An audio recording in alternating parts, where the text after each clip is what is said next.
Okay, so we're just going back to old code that we wrote a few weeks ago and rewriting it so that the functionality of that code lives inside of a method. And the code I chose for this one was the prime sieve, where we generate the first n prime or the prime numbers up to some maximum n by basically listing all the numbers from 0 to n, crossing out the ones that are multiples of 2, 3, 4, 5, 6, and then everything left is a prime. So I'm not going to go through this in a whole lot of detail. In fact, I'm going to delete a lot of these comments so we can just get going. Let's remind ourselves really, really quickly how the code works. We ask the user for a maximum. That's the highest number we calculate our primes up to. And then we have 3 array lists. One is just a list of all the numbers, 1, 2, 3, 4, 5, 6, 7, 8, 9, 10, up to the maximum. That's called number list. The second is a list of primenesses. Is it or is it not prime, which is just a list of booleans. True, true, true, true, false, false, false, for whether or not the number in question, number at that index in the list, is prime or not. And then there's a final prime list. That's the actual list of all the primes I find once I cross out all the factors. So we start with a loop, and again, I'm uncommenting all this because we know how this works because we did it a couple weeks ago. I'm just trying to make it compact for us today. We've got a loop that just from 1 to maximum puts all the numbers in a list called number list. So number list add I, it just adds 1, 2, 3, 4, 5, 6, all the way up to our maximum. And then we create a list of booleans, true, true, true, true, true, true, true, that just says for every element in the list up to that maximum, assume that number is prime until we multiply 2 things and we cross it off our list. So that's our primeness list. It's just a list of booleans. And then we have nested loops that multiply all of the pairs of numbers up to half the maximum. For n equals 2, up to half the maximum from the other number, n2, up to the maximum over the first number. We just multiply n1 times n2. So we multiply 2 times 3, 2 times 4, 2 times 5, 2 times 6, and cross all those numbers off our list by setting their primenesses to false. And then we do 3 times 4, 3 times 5, 3 times 6, then we do 4 times 5, 4, and on and on and on through the loop. And that will give us our list of trues and falses. Anything that after we do that is still true is a prime number. So now we go through our list from n equals 2 to maximum. If the primeness list at that index is true, then I add that index to my list of primes. And so this final list, what we're calling prime list, will be a list of all the prime numbers. Okay? And then we have a statement where we just print all those primes out to the maximum. If you need a refresher for all that, how that all works, go back to the prime sieve video and look it over. What I want to do is to take all of this functionality, all of this prime searching and sieving and crossing out, and make it live inside a method. So this part where we read in the information from the user, I want to live in my main. Okay, my main method is just going to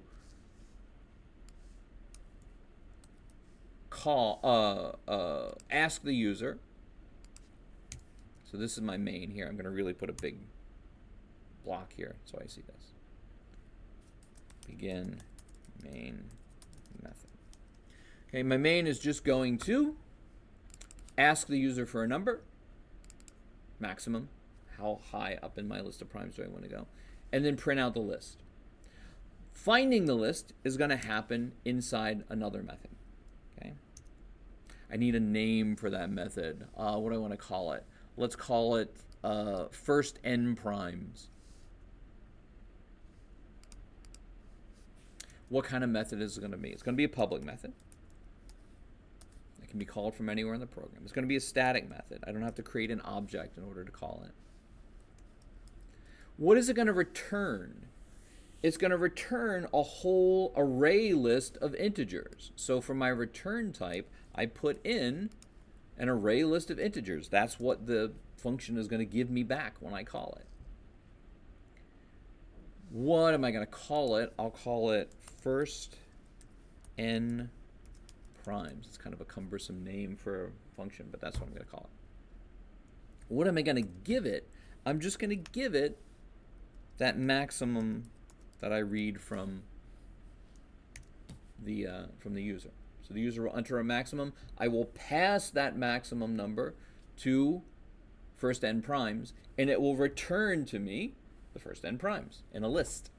Okay? So this is start of my prime finding method. I don't need that. Okay. And then did I end it down here? I got to make sure my, yeah, this is the end of my, what did I call it? First n primes. I got to turn off horizontal scrolling on this dumb Apple mouse. End of my first n primes method. Okay.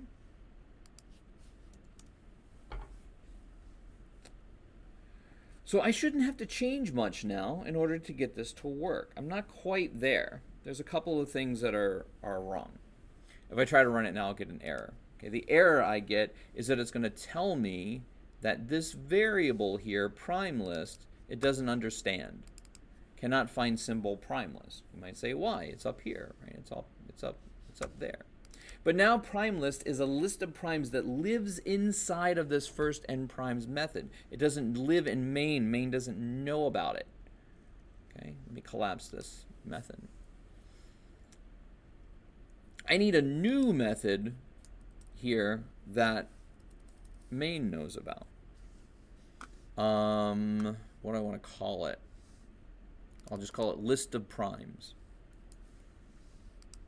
So I need a new array list, or it's an array of integers, and I'm going to call it list of primes, and it's a new array list. I don't think I need that. Maybe I do need that. Okay. So list of primes is the list of prime numbers inside of main. Whereas if I go up to my method now, prime list is my list of primes inside of this method.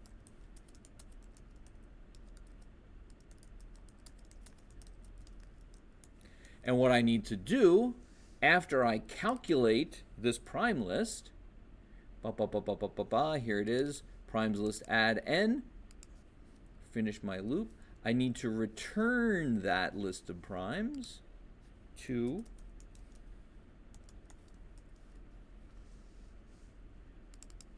main. That's what my function does. It computes that list of primes and then it returns it back to my main method. So here, instead of printing prime list, I'm printing what I get back. I know these names are really, really similar. I apologize for that. I'm printing out the list of primes that I get back from the method when I call it. Okay. Where do I call my method? I haven't called my method yet. Okay. Let's call it. I ask for the maximum. I create a variable called list of primes. And then I have list of, is it lowercase or capital? Lowercase, I think. Of primes equals, now I call my method first n primes with the maximum as its argument. This was all caps, wasn't it? Maximum. Let me copy and paste it so I don't make a mistake. Maximum. Okay? So here's my main method. I open the scanner, I read in a maximum from the user, I create a list called list of primes, and then I fill that list by calling the method first n primes with maximum as its argument. The method takes that argument, maximum, it creates its list, it computes its primes, and then it returns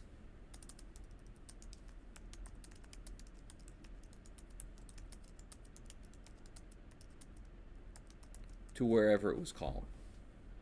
And then I print out that list of primes. So if I didn't make any mistakes, This should work, and we shouldn't be able to tell when we run the program that anything has happened. You give me an integer and I will make a list of all the primes up to that number, 31. Here are all the primes up to 31, and it prints the list. Okay. So what do we learn from this? One thing we've learned is that you can make a method that returns complicated data types. You can make a method that returns a whole array list, which I wasn't sure before I started this Java would even let you do. Of course it lets you do that. Okay. So this method computes and returns a whole list of integers. It returns it and gives it to, where is it called? Right here. Okay. Call the method with the max value and get back an array list of primes. Okay. And I missed a thing there. Why? Why would we do this? Why not just leave well enough alone? The program worked fine before. Because now I've got this method, first n primes, that I can use in any other program, and I can just copy this method and paste it into another program and call it if I want a list of primes up to some maximum n. I could even make my own library called Dave's Prime Stuff Library and have these methods live in that library and import that library into other functions anytime I want to do this crazy stuff with prime numbers. So what this allows us to do is to encapsulate code into these little methods that are reusable. And once I know it works, I can collapse my little triangle and not have to care about anything that happens inside of this block of code. I know what I give it. I know what I get back. I never need to touch it again. And that is the strength of writing reusable code using methods, is that once you know that method works, you don't have to care anymore about what happens inside of it. Like, I don't know that what happens inside this method is the sieve of Eratosthenes. I don't know if it's checking every number to see if it's prime. I have no idea how it works. All I know is I give it an n, and I get back the primes up to n. And that's really, really kind of powerful and important. Think about the other functions that you, the other methods that when you did your math library, when I told you to just ask ChatGPT to show you all the functions in the math library. And there's things like sine and cosine. How does the computer compute the sine and cosine of an angle? I don't know. I don't need to know. All I need to know is I call math.sine number and I get back the sine.